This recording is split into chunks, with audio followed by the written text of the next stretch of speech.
Welcome back to Rated Radio with your hosts, Rayburn Alexander and Shane Wyndham. Shane, what's going on in your world? I've been looking at cabins again, thinking it's time to take a trip. You? I second that motion. Not a whole lot. I mean, a lot, but not a whole lot to mention. So, Cool. Roll the intro.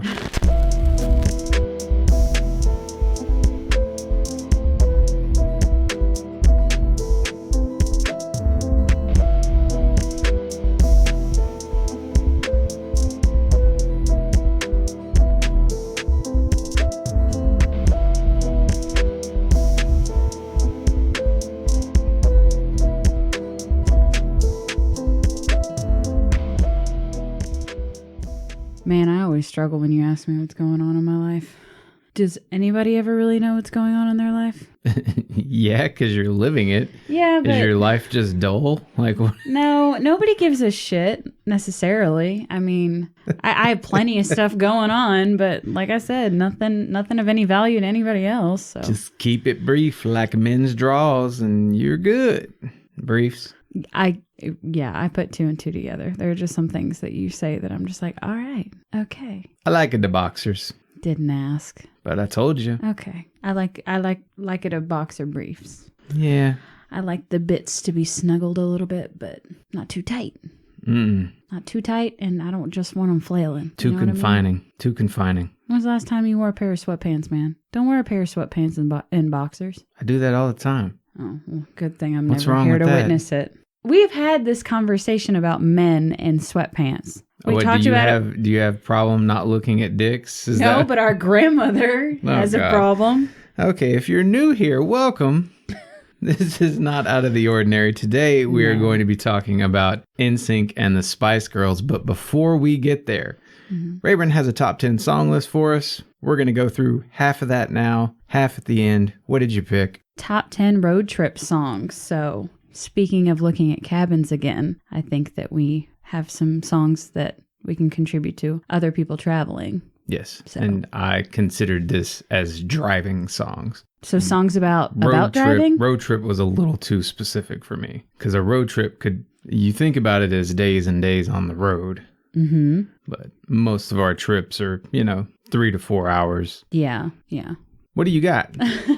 First on my list is Graceland by Paul Simon, coming from personal experience. This is, I don't know what the fuck is wrong with me. I'm stroking out over here. I am. Trying to read what I wrote, but realized what I wrote doesn't make sense. Stroking out. I'm stroking out over here. I love it. Coming from personal experience, when hearing this song, it gives you one of the best feelings as you're backing out of your driveway. And the bounce from this song excites you as you start your new journey. There we go. Stroking out, bounce, coming from personal experience. From personal experience. What's next on your list? First for me is Don't Fight the Feeling by Too Short. Back when I was still a little kid, I used to ride around a lot with my Aunt Misty and her boyfriend Jimmy. Suffice it to say that his taste in rap leaned filthy, so I knew this song word for word before I even knew what most of the words meant. Jimmy didn't mean any harm, though. He was actually a pretty great influence and taught me a lot about how to become someone who's fun to be around. Another old favorite that reminds me of those drives is My Seven Bizzos by the Two Life Crew. What do you got next? Next on my list is Into the Great Wide Open by Tom Petty and the Heartbreakers. Windows down and this song cranked to 11. As stated in our earlier episode, Tom Petty is a phenomenal road trip artist, and this song is just one example as to why.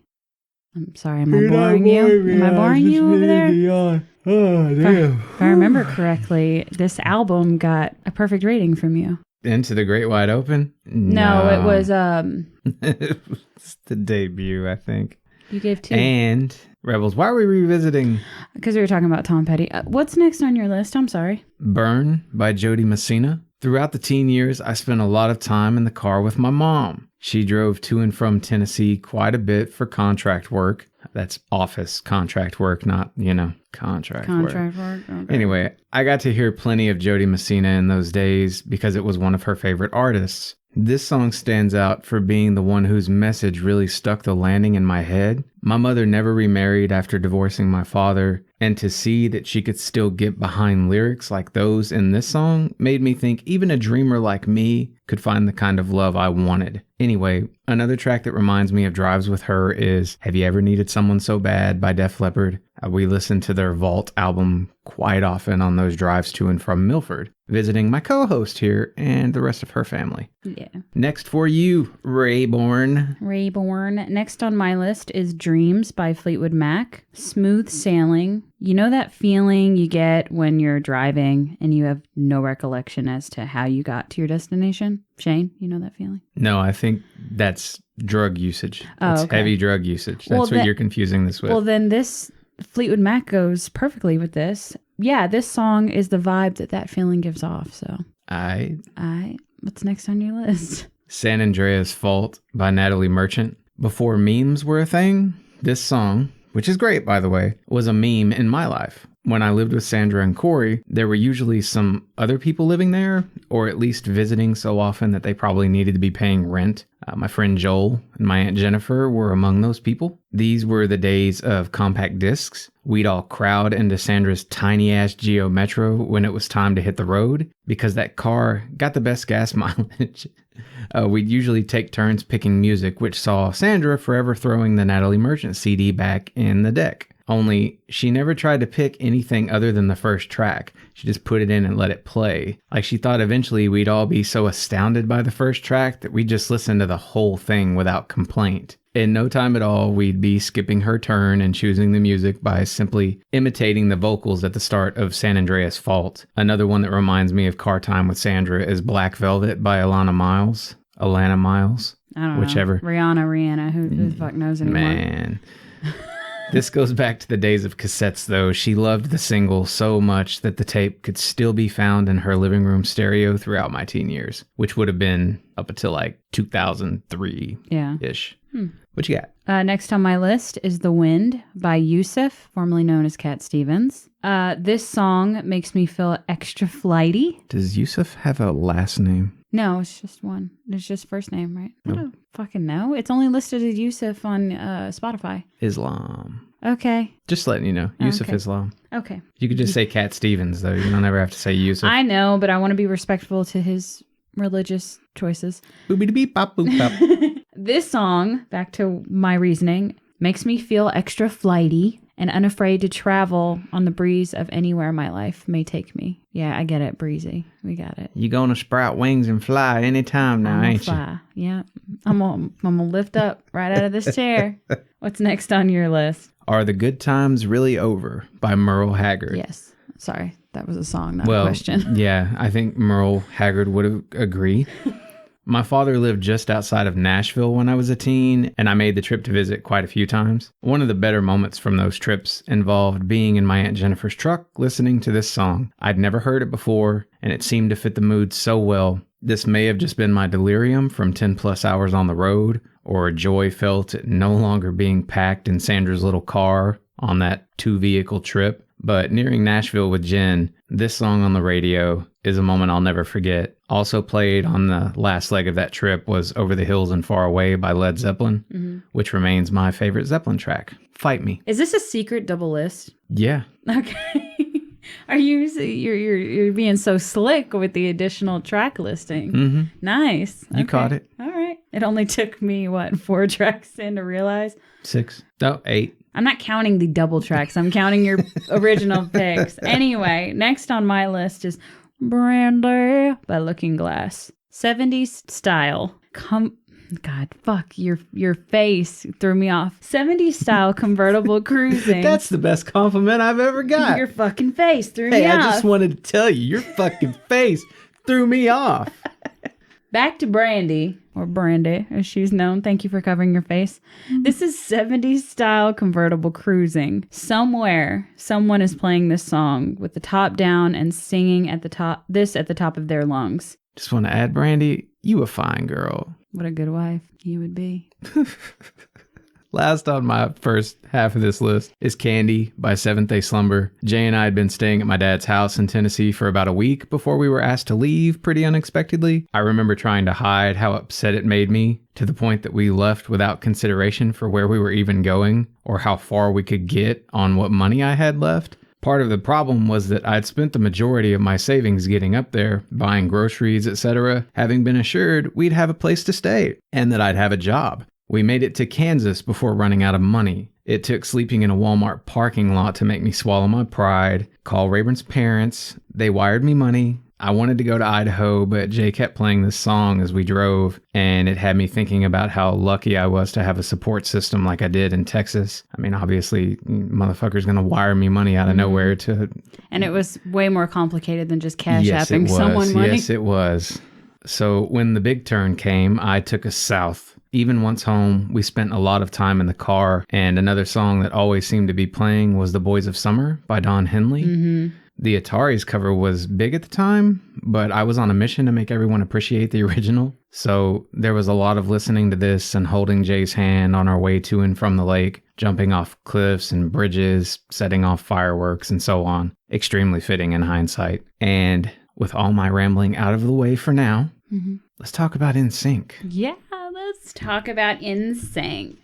I wore space buns just for you for today. It was either this or bringing my Justin Timberlake No Strings Attached doll, but I didn't want to make you too uncomfortable. So I left Justin at home. He's being monitored by Blue at the moment. So I've never thought about this because it's never talked about when someone has their hair in a bun. You know, you don't really just talk about the fact that your hair is in a bun. Yeah. But for some reason, when you mentioned space buns, it was like made you want to take a bite out of someone's hair. Like, is that supposed to be like a sticky bun type thing? It was just a really weird thought that ran through my head. Like, someone ever said... Do you want to eat my hair? No, I don't. Okay. That's what I'm saying. Like, you looked really disgusting. Do you call it space buns so that people don't eat it? Because, like, you don't know what space is going to taste like? No. Wow, Shane, that's reaching. Even for you. No, I think it goes back to the Princess Leia signature style, but since we're talking about NSYNC and Spice Girls, for me, it's a throwback to Baby Spice and Xenon Girl of the 21st Century, which was a Disney Channel original movie. All right. Well, if you're out there and you wear your hair in a bun sometimes and anyone ever tried to take a bite out of it, let us know, I guess. Let us know how it tastes. That's never happened in the history of humanity. Let us know if it tastes like space. Walk us through NSYNC. Come on. All right. First album that we covered by NSYNC was NSYNC, although if you notice, it's spelled slightly different than how they spell it later. Yeah, I don't think they realized at the time that the internet was going to be such a thing. So first album is NSYNC from 1997. This was my middle pick. This was my top album. I gave it 4 5s out of 13 tracks. You ready? Yes. Guess. 13. No, 10. Why did you do that? That was such a dick move. Congratulations on your 10 5s with the ultimate fake out. God. I was getting ready to hit the... What was your top track? God must have spent a little more time on you. Everything I Own. That's good too. Yep. That's a good song. Bottom track was You Got It. Giddy Up. I love Giddy Up. You would. I love Giddy Up. That's a negative for me. It was the only 3 on this album for me. Okay. I want to talk about the 2 covers that are on this album. Do you, boo? So Shane's top track was Everything I Own. That is a cover originally done by Bread, which is also a good version. But this is the version I grew up with. Also, one of Shane's favorites is Sailing by Christopher Cross. And NSYNC did a cover on this album. And I was curious to know, what did that get from you? My phone is going off. Don't y'all know I'm trying to talk about NSYNC right now? You're so important. Give Justin, Joey, JC, Lance, and Chris your time, sir. People are sending me pictures of my daughter. Oh, okay. Well, then I'll forgive it. Let me see. I want to see. What the hell? Who is that? Is that Toby? Yeah. I know who your daughter is, and she's not with Toby, so that freaked me out a little bit. Have you already given notes for Not yet. For the album? Not yet. All right, so I'm going to read mine. But you didn't tell me about Christopher Cross. Let me read my notes. Okay. Let's give the obvious preface. If you hate pop music, don't think me giving this album a lot of 5s means you'll find some deep-seated love of pop if you give this a listen. It's bubblegum in places, and you really have to be okay with that in order to digest a lot of this spin as even listenable. I only mind that sort of element when it extends beyond love songs, because then you're looking at a tendency to be lyrically vapid. Sometimes this album tries moving in the direction of funk, and that's where it tends to faceplant hardest for me. Most of it's great for what it is, though. That cover of Christopher Cross's Sailing is the real deal. Good. I was curious. It got a 5 for me as well. I really enjoyed it. It's done right. This album for me, club tracks, but think of like you're at a club in the 90s, you know, what's popular. And I'm not talking about like... Not an adult club. No. Like... It's a kid club. Teenager, like not serving alcohol sort of club. Anyway, like where did you go when you were a kid? No Friday Night Live for this. Okay, well this would be Friday Night Live for me. They may have played some of this. I don't remember ever hearing Shane it. Didn't pay attention. This is Baby NSYNC. This is focused more on the vocals as a group, and there was no real standout at this time, like later albums that I'll talk about in a minute.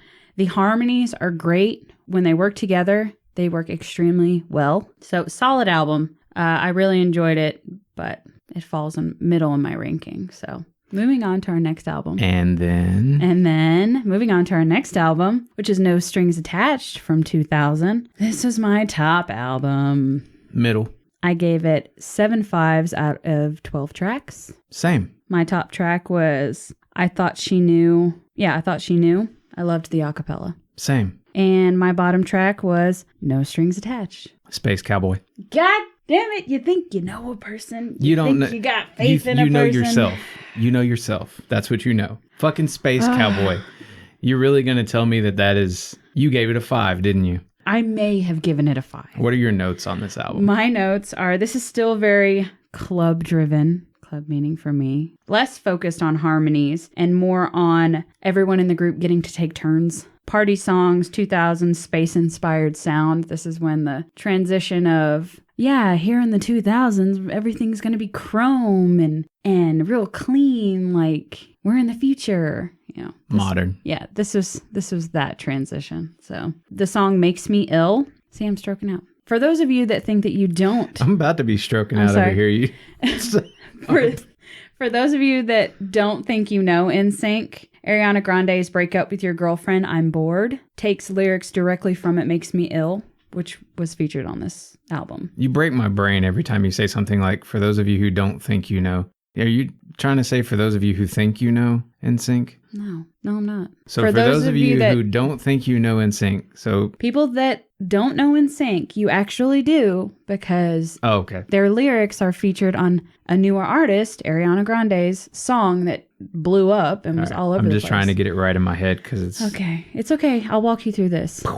What are your notes on this album? This one's really pushing the boundaries of what I can get behind, the way that few other groups have managed since New Kids on the Block. Mm-hmm. This is with regard to pop. Apart from the love ballads, this shit is full frontal pop. Mm-hmm. No mistaking it. Certain members' fledgling songwriting efforts pay off in places, but a lot of this is just silly noise for me. Silly noise. Yeah. Timberlake and Chazé are clearly running the show, but the show feels more like a pandering attempt to appeal to airheaded preteens and keep the group together more so than it does an attempt to make memorable music. Let's walk this back some, okay? I feel slightly triggered over here. There were 12 tracks. I gave 7 5s. Most of the rest of it still got 4s from me. So again, I can get behind this. I'm just critiquing it because it deserves the critique. There are winners here, but the rest just feels like fun aimed at super simple people. Space Cowboy. I don't know what to say because I'm apparently super simple and I enjoy songs like Space Cowboy. There's nothing wrong with it. That's what I'm trying to say. It's just, if you hear me say 7 5s out of 12 tracks, I don't want anyone out there who may take my opinion seriously outside of the realm of pop to think, oh, I could go give this a listen because it might be in my realm. And maybe you should. You should always be open to any kind of music, you know? Mm-hmm. Yeah, I completely agree. Maybe there are times where you think some of this is just so silly and so stupid that you are in the mood for it. Or knows, I've got a gigantic list of ridiculous jams. Nonsense playlists We both are very familiar with it. It feels like some of this means to take itself real seriously, but it doesn't. Like it doesn't come across as serious. I got you, Space Cowboy. Yeah. Got it. Next album that we covered was Celebrity from 2001. This was my bottom album. Same. I gave it 3 5s out of 13 tracks. 5. My top track was Gone. Selfish. I'm not calling you selfish. No, that was I was my remembering top track. what song that was. My bottom track was Do Your Thing. Same. All right. So same top tracks on the previous album, same bottom track on the last one. So we're vibing slightly. JC and Justin are at the forefront on this album for me.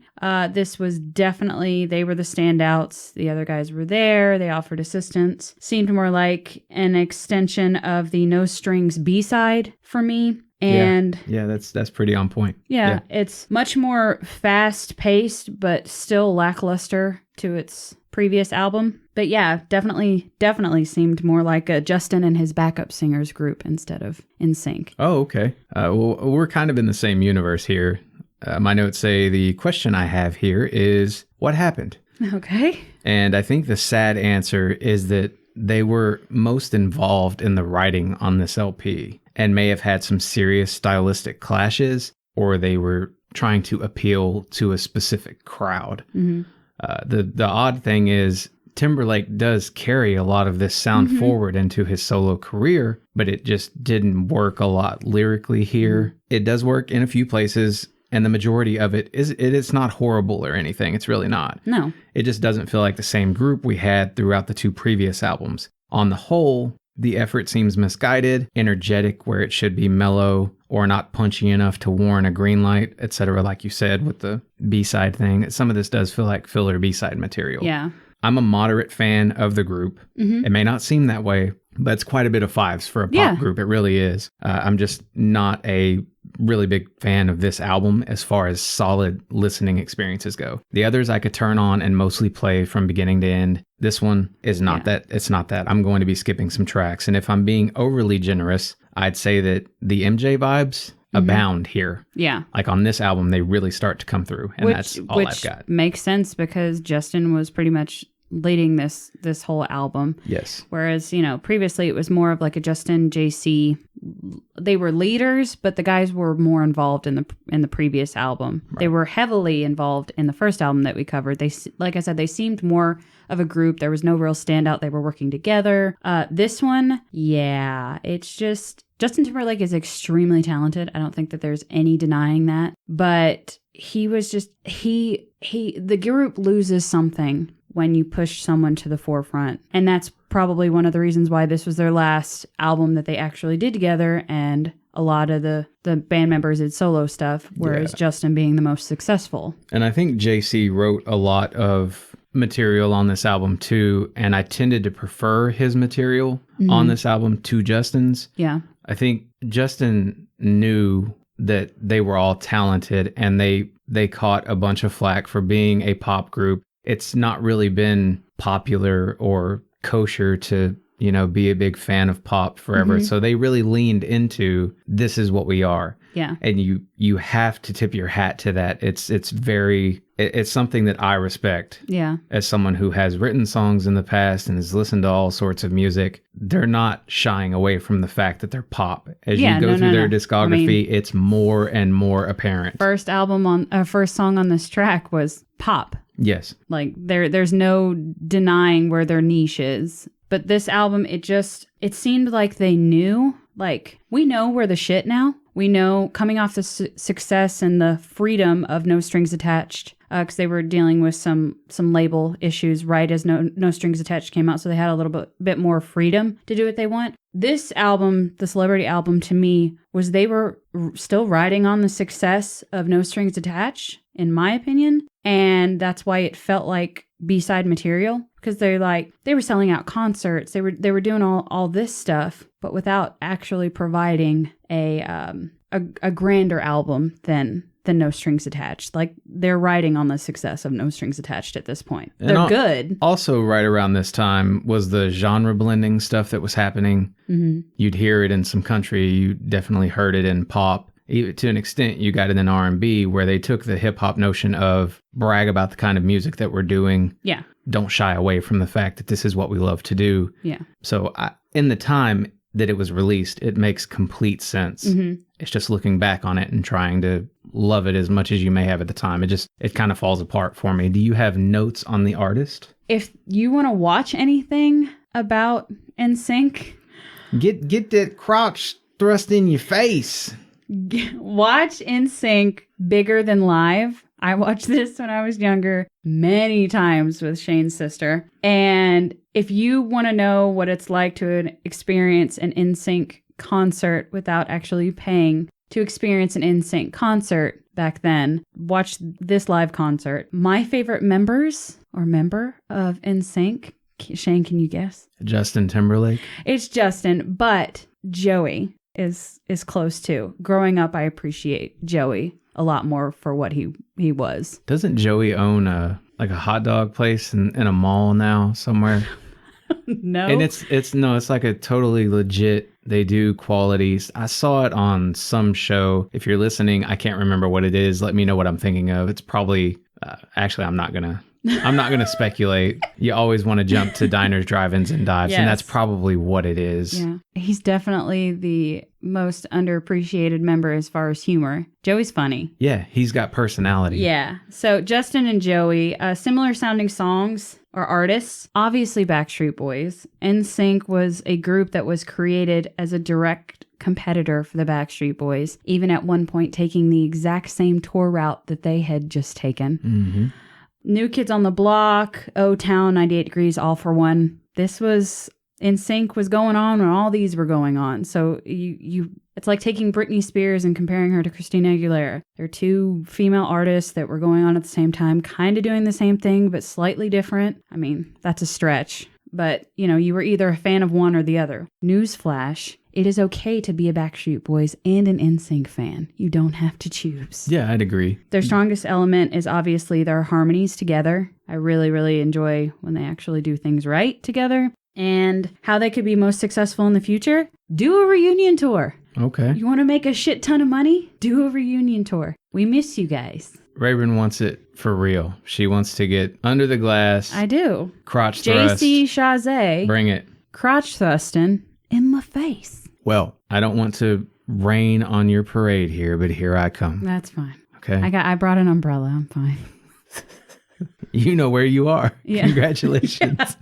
Go ahead. Timberlake would go on to do great things, but I think JC had some really good songwriting potential, or has. I don't know what he's doing. I don't follow their careers really, but you see Timberlake on the late shows and stuff, and SNL. I think he's been. Oh yeah, he's all over the place. He's still making music. Yeah, triple threat for sure. Acting. All over the place. But if you're looking at something that's underappreciated on this discography, I think it really is JC's songwriting. I would love to see them put out a new album. That's something I would, they've matured. I wouldn't shake a stick at that either. It would be interesting. The group is essentially the Backstreet Boys meets MJ. And the thing about the Backstreet Boys, if you're looking at that, is they've always reminded me most of like New Kids on the Block. Mm-hmm.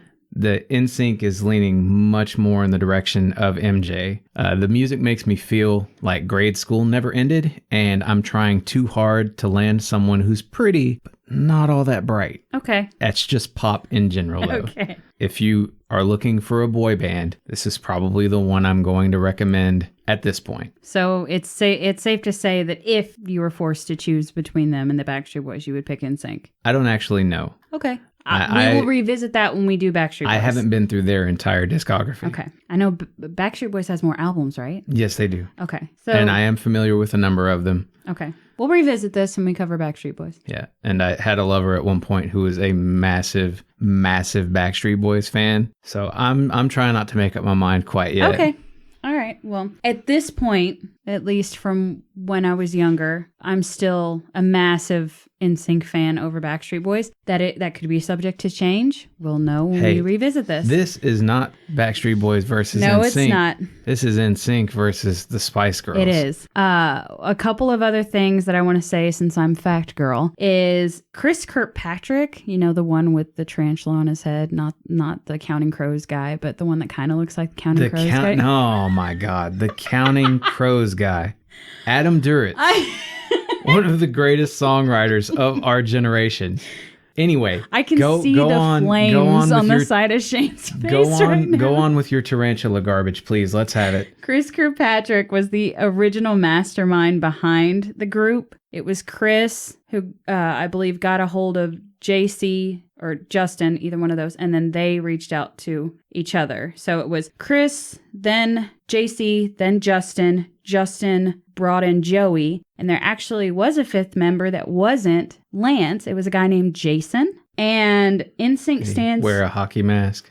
Okay. Got chased out of the room. Tarantula head. I was going to say it's nice to actually hear Lance mentioned. We've gone this entire time without saying his name. And I know. I remember really appreciating him in the group. NSYNC stands for the last letter of the original lineup, which, like I said, is Justin, Chris, Joey, Jason, and JC. Justin's mom came up with the idea, and Lance went by Lanston for the first year just so that they can tie in that N. They called him Lanston. Can you fucking believe that? What up, Lanston? Yes. So poor Lance went by Lanston just so that the NSYNC name made sense, and then they abandoned the idea. Yeah, since we're on the subject of Lance, do we want to talk about the fact that he almost became an astronaut? Sure. Like that was a thing? Yeah. Okay. He was also Grandma's favorite member. Well, yeah, actually, I did know that. Okay. Yeah, Grandma's favorite member.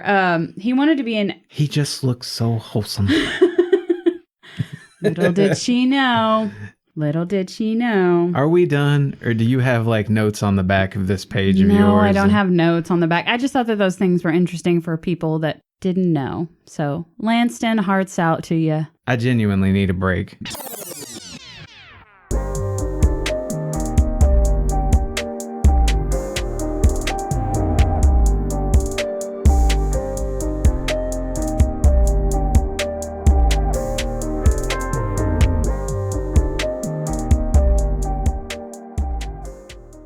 Song recommendation? I've never heard that song. It's a good one. Thanks. I just sang it in its entirety. I wanna... I don't have one. I don't have one. He's nuts. I had Bringing the Noise from NSYNC stuck in my head, which is so underrated. All right.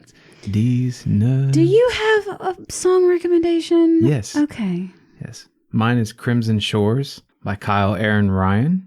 This one's from a local musician friend of mine who I've known since I was a kid. He's ridiculously talented. I wouldn't recommend something I did not genuinely love, and I hesitated even bringing him up here because I don't think Kyle's looking to get famous or anything. He's just got some really good music out. I was so happy to see when, out of nowhere, his albums just boom, hit Spotify. Fantastic move. So good. If you're into emotional acoustic songwriting with some electronic elements thrown in here and there, you'll probably love a lot of what he does. Again, go listen to Crimson Shores. Move from there. You said, I don't mean to rain on your parade. You Kyle Ryan. It's Kyle Aaron Ryan on Spotify. Okay, thank you for clarifying, because you said Kyle, and all I could think of was the fact that Joseph went by Kyle for many years of his life. Anyway, my plug is Invincible on Amazon Prime. This is a not kid-friendly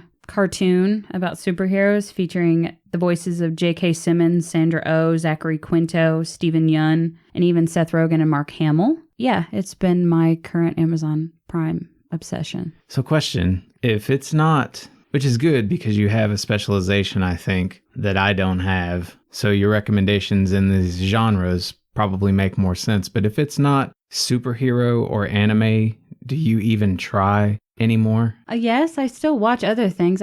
I'm so sorry. I don't know how I find the time to do anything other than sleep, do the podcast, work, and somehow manage to put up with your stupid ass. There we go. What's the plug? What's your plug? You were just recently talking about Haunting of Hill House. So I don't know why I'm giving you shit. About rewatching it? Yeah. Yeah. It's just recommendations coming from, we've heard it a lot. What's the Umbrella Academy? Yes. You know, that sort of thing. Yeah. Guardian soundtracks and all that. So I'm a reoccurring theme of superheroes? If it's not obvious, I'm really over the superhero stuff at this point. Yes, I can tell. It's gotten a little out of control for me. Which is strange because you appreciate Watchmen so much. Yeah. It doesn't mean I want to sleep and breathe it. I don't eat, sleep, and breathe it. It's not like I'm like, I can't wait for the next Marvel movie or anything. I like the dark humor and dark take on superhero movies. Like, yeah, the Marvel Cinematic Universe is fun because they have to pretty much keep it PG-13. But Invincible is different because it's bloody, but in a cartoon, which is not something that you typically expect because, I mean, that's the reason why I said it's not family friendly. It's the same thing with The Boys. Like, yeah, it's superheroes, but is it really? Like, that's not what it's all about. Yeah, and I want to actually get further into that one because I think that one may have something in the way of a message, which if you haven't caught on, Watchmen for me is not about the superheroes so much as it is about the commentary for society as a whole.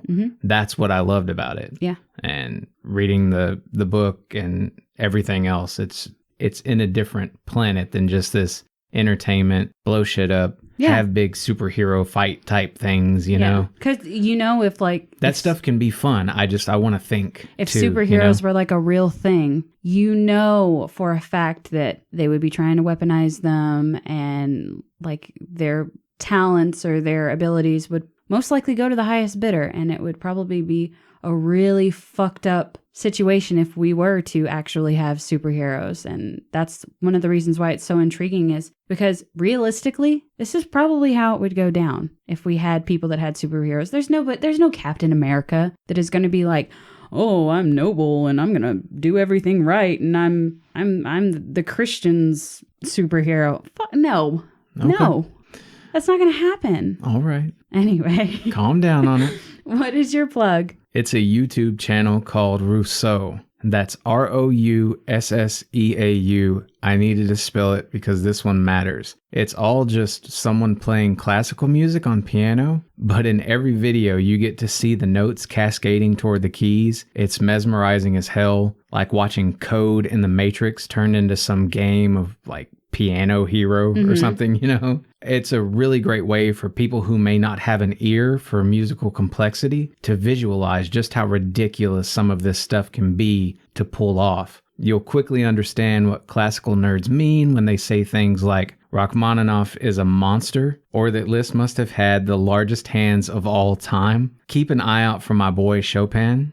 Like I said on the banter bar, his pieces are perfection. Yeah, because that was a question that y'all answered was what was your favorite composer? And your guest that was on this past week, Al had a very interesting answer that you didn't consider beforehand. Yes. So if you want to know what he said, yeah, you got to watch the banter bar. Follow the banter bar. Didn't try to plug it. I wasn't trying to, yeah. But it does tie in. Yeah. So why the hell not? I'm ready to move on to the girls. Are you ready? Sure you are. Here we go. Let's meet some do girls? It. Yeah. All right.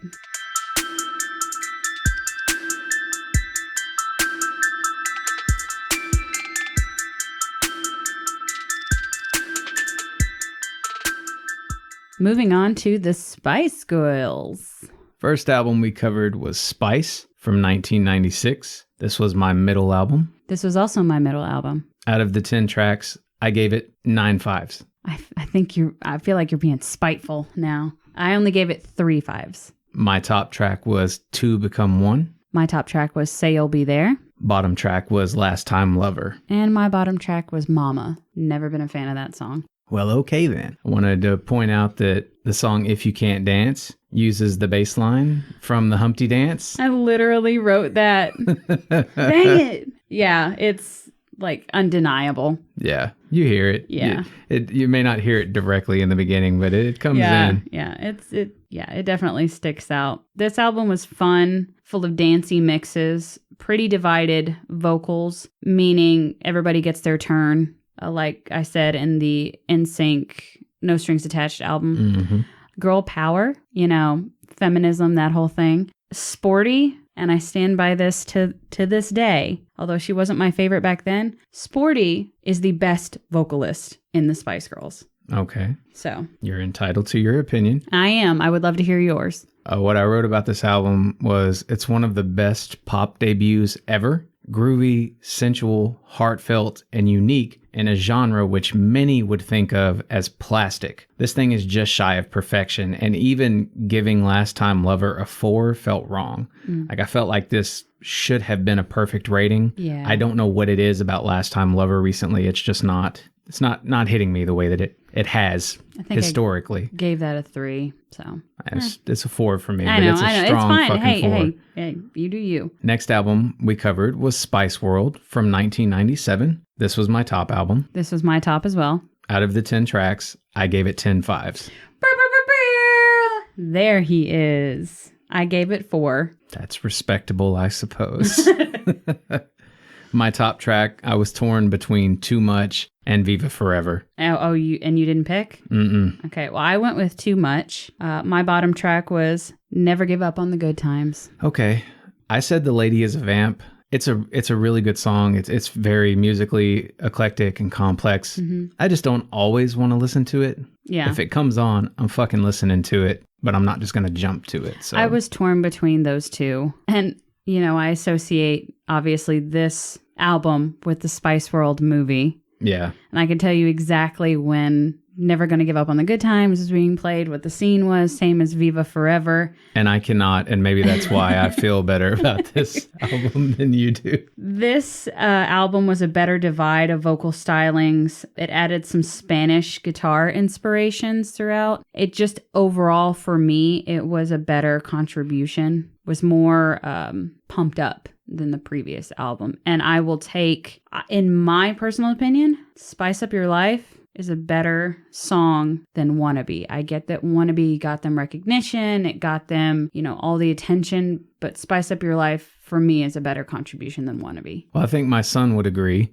Okay. And that's what this album reminds me of now, by the way. Spice Up Your Life is one of the ones that he dances to more than just about anything else. I knew that kid was smart. And Wannabe, that video scared him initially, so whenever we would turn it on... Really? Yeah, I don't know what it was. It was just weird. It's probably Scary's because nipples, it man. Doesn't start with the music. It starts with them running around. Yeah.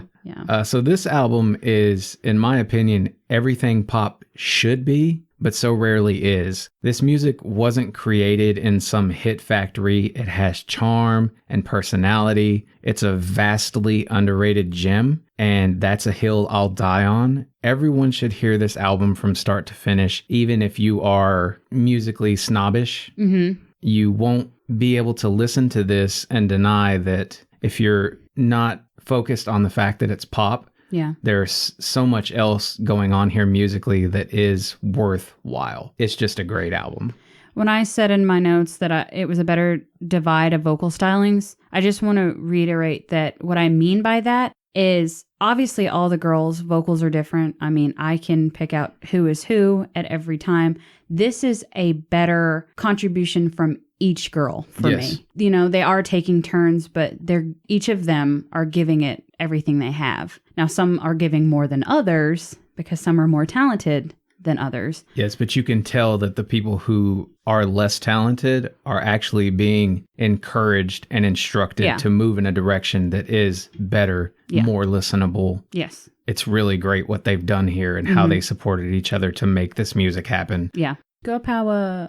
Third album we covered was Forever from 2000. This was my bottom album. This is my bottom also. I gave it 1/5 out of 11 tracks. 7. Like, you're very good, Shane. I'm not trying to be good. It's just where I am. I know. My top track was Goodbye. Same. End of an Era. Bottom track was Weekend Love. Right back at you. My top track was actually written by Jerry, which is, people know her as Ginger. Jerry was not featured on this album. She actually left the group after Spiceworld. In between those 3 years sometime, I can't specify what exact year, but the fact that this album closes out with a goodbye and it was written by Jerry, it really hits home that this is it. Yeah. In my opinion, it's trying too hard to stay relevant when being down one member.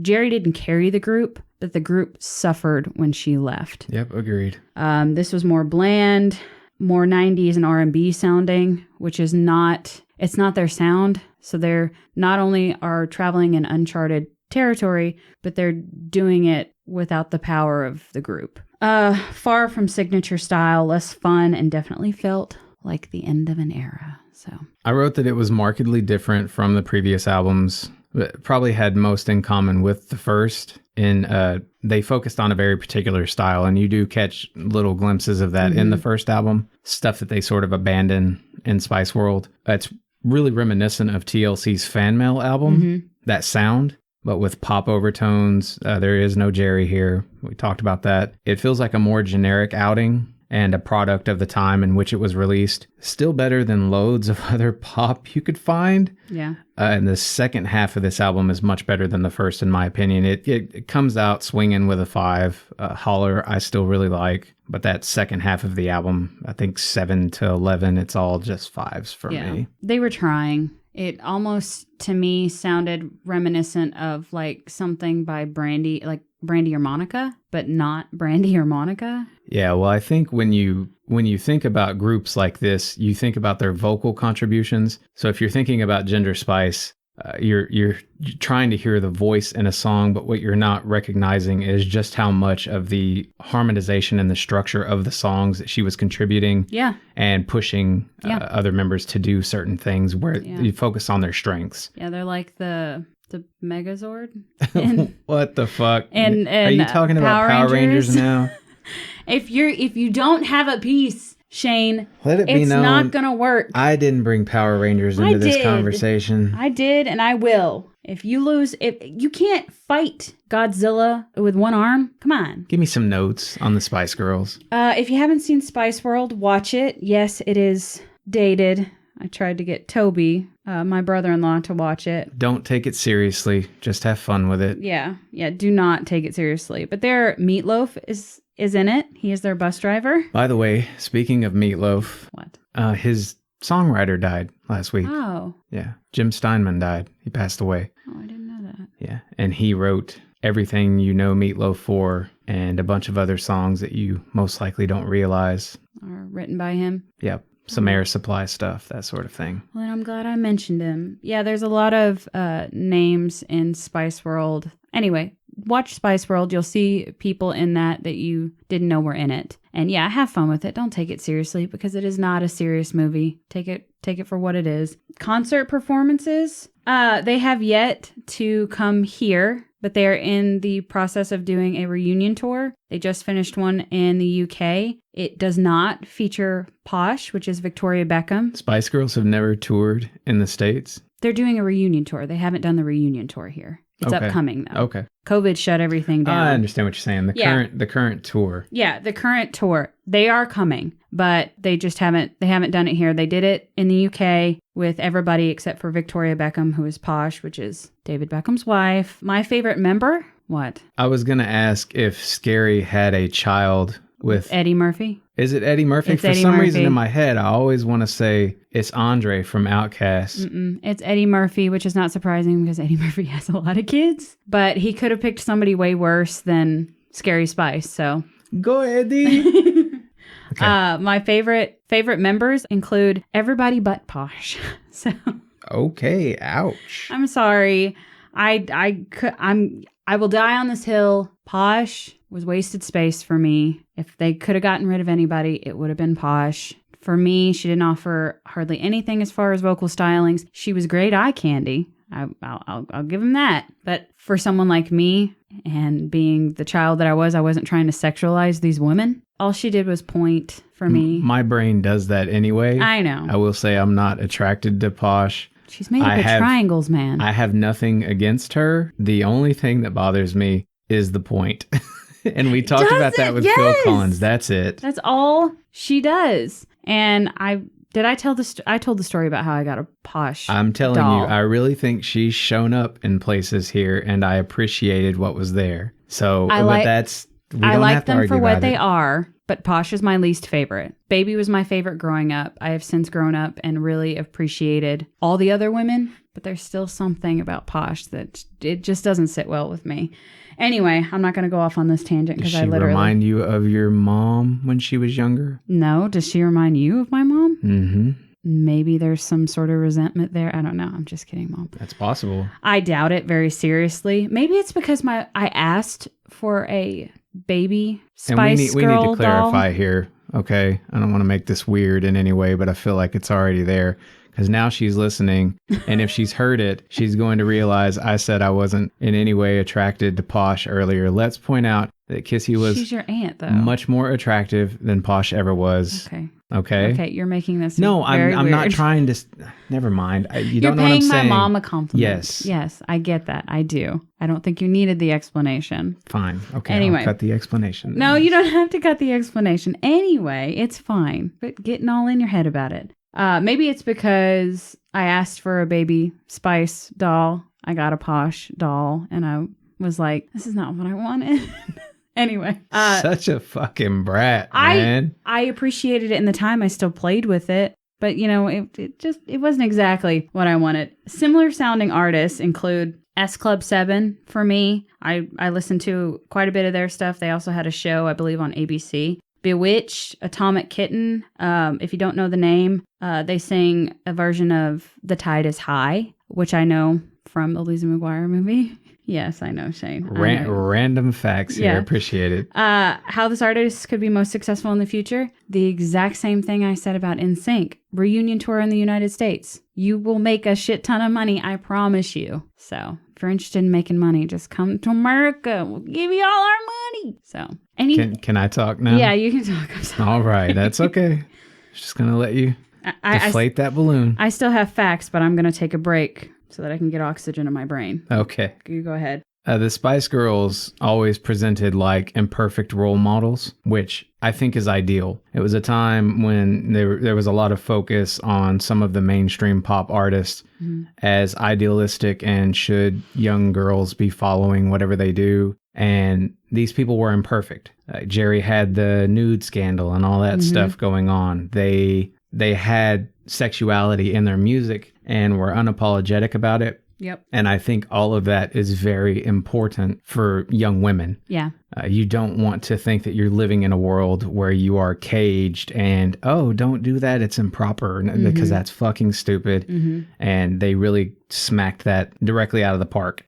You asked for my rank, right? Of the members. Yes. You want to know. Yes. Sporty.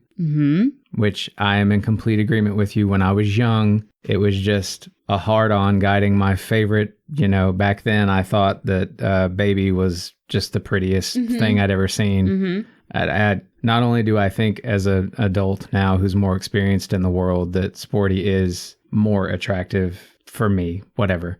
None of that matters. I'm talking about their talent. And as far as their vocal talents and their songwriting talents go, Sporty stands out. Yep. And then you've got Scary. Beyond that, Baby, I still love her contributions here. The voice is nice. Ginger, beyond that, and then Posh. Yep. Yeah. Her contributions just weren't. The other four contributed so much by way of comparison. If they weren't contributing something vocally, for me, Ginger wasn't the strongest vocalist by any means, especially when you have those other three. I would have ranked mine just about the same as you. But there is something as far as the message. Ginger was the message a lot of the time. Yeah. For young girls that, stand strong together, you and your friends, don't let men come in between you. It's okay to be yourself and be imperfect. There's Ginger's contribution, though she lacked vocally compared to the others, excluding Posh. She carried so much. With that Posh hate, man. And I don't actually know just how much Posh did or did not contribute. I think in the film or in certain interviews, it's alluded to dress. Jokingly. I don't know if they're actually serious about it or if they were just playing into the tropes that were thrust upon them, like NSYNC in concert.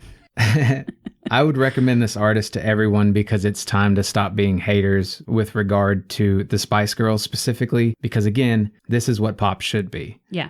This was a beautiful direction for that genre, and I wish we'd seen a greater continuation of it to be most successful in the future. Kind of the same as what I said with NSYNC. You need to reunite with all 5 members and also bring back your old producers, because the host of producers that worked on Forever, I think that's where it went wrong. Not necessarily the songwriting, just the way that it was produced. It's markedly different from those other 2 albums. I think the songwriting was probably right in line with other things that they had done.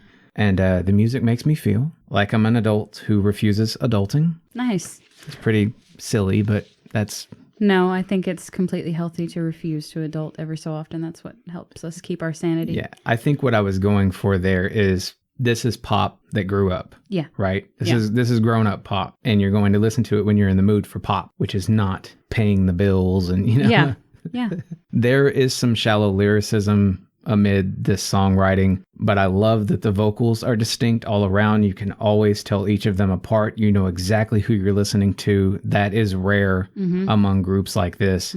They write, they're liberated, and they didn't over-sexualize their music. They're sensual as hell in places, but they could have leaned so far into this. When you saw the video for Wannabe come out, I really worried that was going to be the shtick. Like, and when my sisters went to pick up the album, I remember thinking, this isn't going to be any good. It's colorful, just standing on steps, doing little dances. Like some producers somewhere had, you know, that one hit that they smacked you in the face with, and the rest was going to be crap. Yeah. But it's not. There's so much more than Wannabe that they have to offer. Like that's just the tip of the iceberg when it comes to the Spice Girls. But I want to let the record show that if they do reunite, whether it be for an album or a tour, as much as I've been hating on Posh, they are all stronger together than without one. She's lying. Posh is my least favorite. She wants a 4-person group with no Posh. No, Posh is my least favorite. She just wants to know what it's like. I think that's what's happening. But we have seen the group suffers without one. They're stronger together. I think if you were to take away any member of what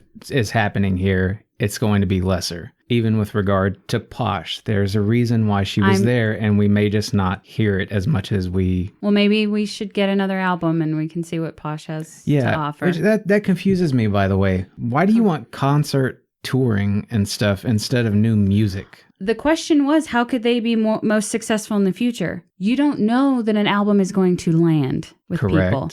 You know that when they go out on concert and they play all the favorites that they've already done, that people know that they love, I'm telling them how they can be most successful. Not necessarily what I want. I'm giving them advice about how to make more money. You don't know that a new album is going to land. You also don't know that everyone will participate. Fair enough. I just didn't know if you really wanted the concert experiences more than you wanted new music. If they can offer something great, of course. But I know what I love by them already. And if they can offer that same energy in concert, I would love to experience that. I think 2% of my little musical brain wants concert experiences, and the rest is just like, as long as I've got the music, don't give a shit. I want a guarantee, man. A guarantee? A guarantee. I know what I'm getting when I hear them in concert. Okay. Or I can just listen to their old shit that I actually like. I am hesitant about a new album because it's uncharted territory. So much time has passed. 21 years have passed since their last contribution. Well, Spice Girls, that's definitely how you break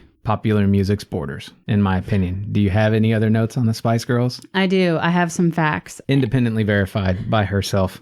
You and Nelson Mandela must be kindred spirits, because Nelson Mandela stated that the Spice Girls were in fact his heroes, straight from his mouth. Originally, they were named Touch. Simon Cowell, who works with Scary Spice or Mel B, on, I want to say it's X Factor or America's Got Talent. Still, one of his biggest regrets is being the man that didn't land the Spice Girls. Right. They did not pick their own names. Peter Lorraine of Top of the Pops did, and it stuck. So there you go. And like I stated earlier... Way to go, Peter.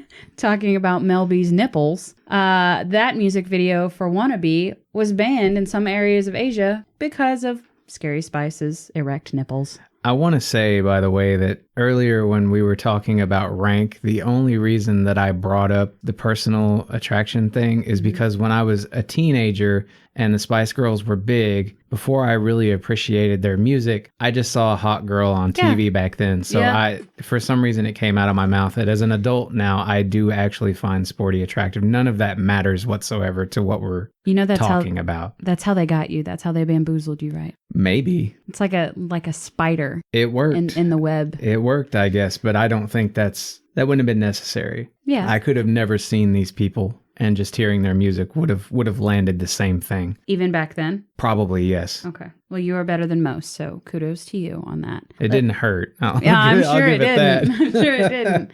Who was your winner for this week? Spice Girls. Spice Girls? I figured that. Mine was NSYNC. Closer for you, I'm guessing? Not really. That last album by the Spice Girls really hurt them. Okay. Hurt them more than the Celebrity album from NSYNC. So, and NSYNC did have more tracks, so more chances for fives. 7 more tracks. I love both of these artists. Okay. So much. So much I love both of these artists. I can say that I like NSYNC. I like a lot of what they do in places. I fucking love the Spice Girls. Say that again. I fucking love the Spice Girls. Thank you. All right. Well, I am not disappointed or upset or anything that we said about either of these artists today, even though Shane still hated on Giddy Up and Space Cowboy. So let's hear more driving and road trip songs. Go ahead.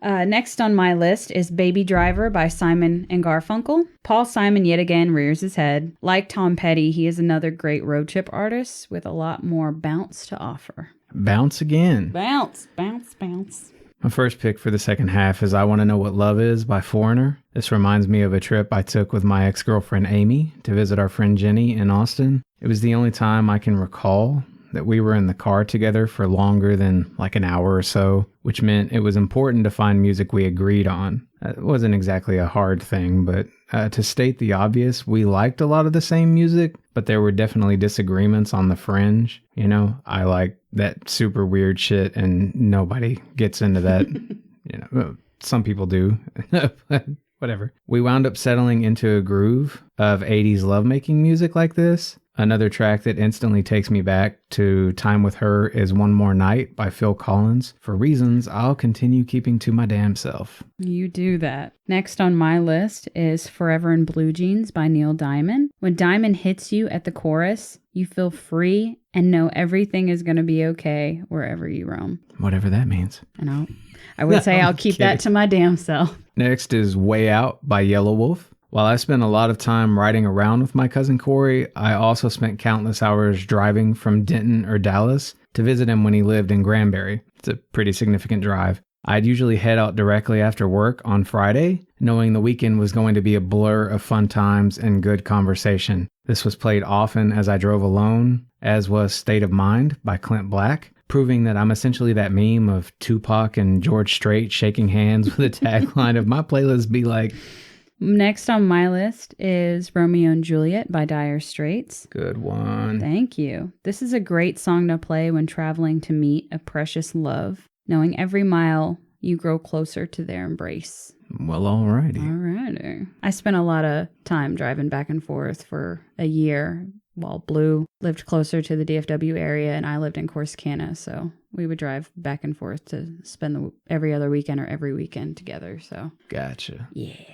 So how about El Scorcho by Weezer? Did you ever listen to that one on your drives? Not on that one, but not that song, but I know that song. So the very first cabin trip I ever took saw me in the car with my wife and her brother Sean. I don't know that we listened to much music on the way up there because he was too busy cracking jokes about all the signs you see along the way. Mm-hmm. And there are some fucking winners like Magic Fingers and Yep. But the trip back had lots of sing-along vibes. This song seemed to be what started it all. It's also hard to forget that Total Eclipse of the Heart live version by the Dan Band, because I think we all wait on a chance to sing the dirty version of that song at the top of our lungs like they do in the film Old School. Yeah. You just live for that moment. Like when they throw the fucks on top of that song, it just works. I take back what I said about road trips in that song. That's on my cock out mix just for Toby when we go to the cabin. But on Sean and that song, and how strange is it that he married a Japanese woman? Because isn't that the first couple lines? Is it talking about a Japanese girl? And half Japanese girl, which she's not, but... Oh, yeah, no. Their kids are half Japanese, I don't know, there's something. Next on my list is Young Americans by David Bowie. Remember being young and carefree, and your only responsibility was if you had enough gas to get you where you wanted to go? Yeah? Me too. And so does Bowie, apparently. Okay. That's lovely, Shane. I really appreciate the interaction. A failed fart joke. Wah, wah, wah. Yeah, I've just learned to speed bump over when you get like that. So Africa by Toto. Africa. Okay. Africa. By Toto. Yeah. Yeah. That's a good one. Do you know Africa by Toto? Yes, I know Africa by Toto, you dumbass. After my wife's older brother Aubrey had his accident, we drove out to his apartment near Texarkana to pick up some clothes and stuff for his stay at their parents' once he was out of the hospital. The dude was driving down the highway and some car part came out of the back of a truck and slammed through the windshield into his forehead and almost killed him. Oh, yeah. Whatever. I remember when this was going on. Anyway, Africa by Toto, right? Yeah. Do you know Africa by Toto? Meg and I listened to this song a few times on that trip. And I remember it feeling like all the weight from the trauma of that time was beginning to lift. Once Aubrey was back to his normal self, I rode in the U-Haul with him to empty that apartment out for good. On the way home, he showed me the self-titled album by Darkest Hour. And while the entire album is stunning, in my opinion, if you like melodic metal, the song Futurist was the one he had to hear a second time. And that's what I look for. If you're sitting with someone and they're listening to an album in its entirety and they just hit that replay button on a song, you just can't let it go. Yeah, that's what I'm looking for. Last on my list is Sharing the Night Together by Dr. Hook. Shane, you should appreciate this pick. I don't know that I've heard that one. No, do you know Sharing the Night Together by Dr. Hook? Maybe a little. Might have been responsible for your introduction. Yeah. Whether you're driving or doing other things, you know what I'm talking about. When you find that special person doing just about anything is usually better with them, especially when going 70 miles per hour. What? You broke my brain just now. Good. You listen to Sharing the Night Together, flying down the highway and having sexual fun? Are you talking about driving and having sexual fun? I'm just saying whether you're getting down sexually or whether you're going 70 miles per hour. This song by Dr. Hook. So just driving in general. Yes, I'm not fucking going down. Well, that's what the fuck it sounded like. I'm sorry. Whether you're doing either, the song somehow works. And it's Dr. Hook. So I don't think you're going to fight me too hard on that. Love Dr. Hook. Lastly, Things Going On by Leonard Skinner. This one makes me think of my little man's first road trip. He couldn't have been more than 6 months old. He and I were riding in the backseat of my mom's car. She had lots of 70s easy listening tunes playing, but he seemed to perk up when this song came on. And more recently on our Idaho trip, I got another taste of it when Neil Ryan's Starlight Black came on. It came on shuffle as we were driving in Montana, and when it was over, he's in the back and just again. So we happily listened to it again. Love my kid. Love the other one too. She's just a fart machine right now. There's not a lot to tell yet. I love her because she's a fart machine. So look at you loving you kids. What do you say we draw for next week? I'm down. All right. More work for us, less work for you. Hey, I love listening to music. I do. Will we be doing it anyway? What we got? Holy shit. I had to talk shit about him last week. Did we get a code? Not shit about him. I had to talk shit about not getting his recommendations. This one is one of his top 10 artists of all time. Yes, this one comes from Codes. It's going to be the Talking Heads. Okay. And I've got them pitted against The Cure. Yes. Fuck yes. Nice. I'm so excited.